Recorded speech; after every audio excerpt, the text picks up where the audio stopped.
Hello, I'm Drew, Application Engineer with SKF. Welcome to the Baker DX DC testing video.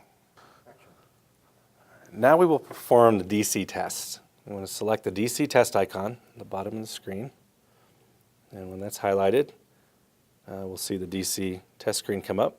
I'm going to select the appropriate tester, whether it's a DX or a DX with a power pack. In this case, just the DX. For my circuit under test, I want to select the appropriate insulation type, whether it's thermal setting or thermoplastic. In this case, my winding is thermal setting. And then we have the ability to enter the temperature, humidity, both or neither. In this case, I just want to enter temperature so that I will have an appropriate temperature compensation of my readings. My winding temperature is 22 degrees C. I'll hit done. Now that will apply the 22 degrees C to my measurement. Now I'm ready to test. I'll initiate the test by pushing the push to test button. We'll see the leads energized light flash here on the screen, as well as the LED lights light up near the leads.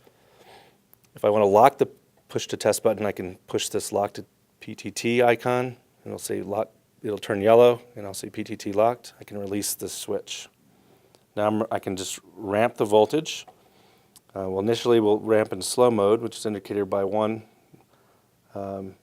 chevron. And if I want to ramp at a faster rate, I can click it again, and I'll get 2 chevrons, and you can see the rate is much faster now. Once I achieve test voltage, I'll stop ramping and press the megohm PI button. And that will start a timer associated with, first with the megohm test, which is set at 1 minute. So 60 seconds is set for the megohm test. Now to see the current, I want to push the I- button to reduce the current scale until I can see the current decaying as expected. Right? So the blue indicates the voltage is being held constant now. The current is decaying away over time.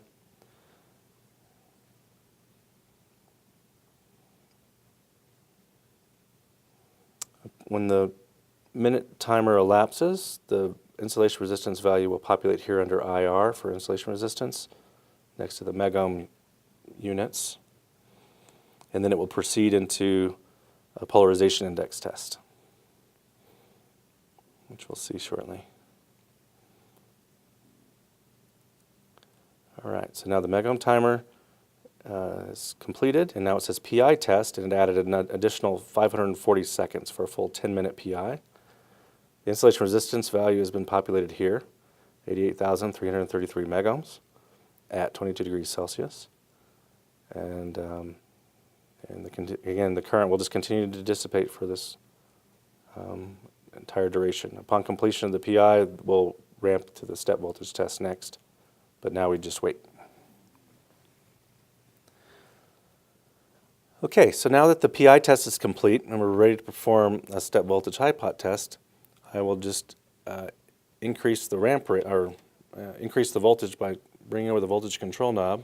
See the voltage ramp. We're going to go to 1,000 volts. And again, we're in fast mode right now. Once I achieve 1,000 volts, which is my first step, I'll click step, and that will put a mark in the data, as well as start a timer, in this case for 60 seconds for this particular step. And we can see the current had gone up during the ramping cycle. Now it's coming back down and polarizing at the new voltage level, the new voltage step. Okay.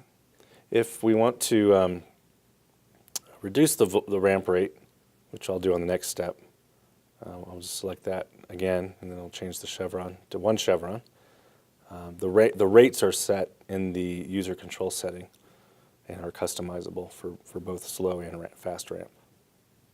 Okay, and now we're ready to go to our next step, which will be 1,500 volts.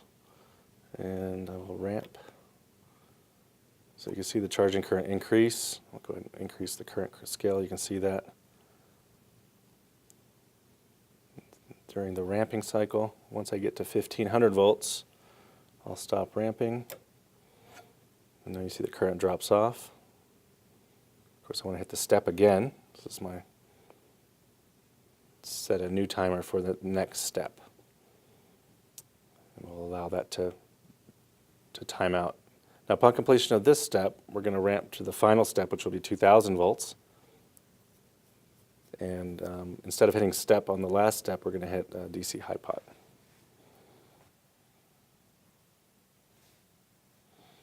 Okay, I'm going to ramp to the final test voltage of 2,000 volts.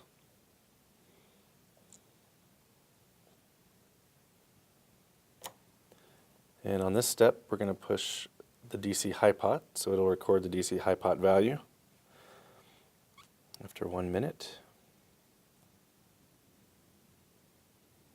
Okay, now the DC high pot test complete. To stop the test, we want to push the lock PTT button.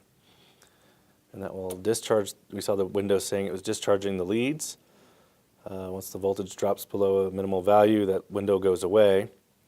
And now we want to make sure that we save the data by clicking the save icon here. And it says save to the active folder and record. Since I've already selected the folder and record that I want, I'll click yes. And the data is saved.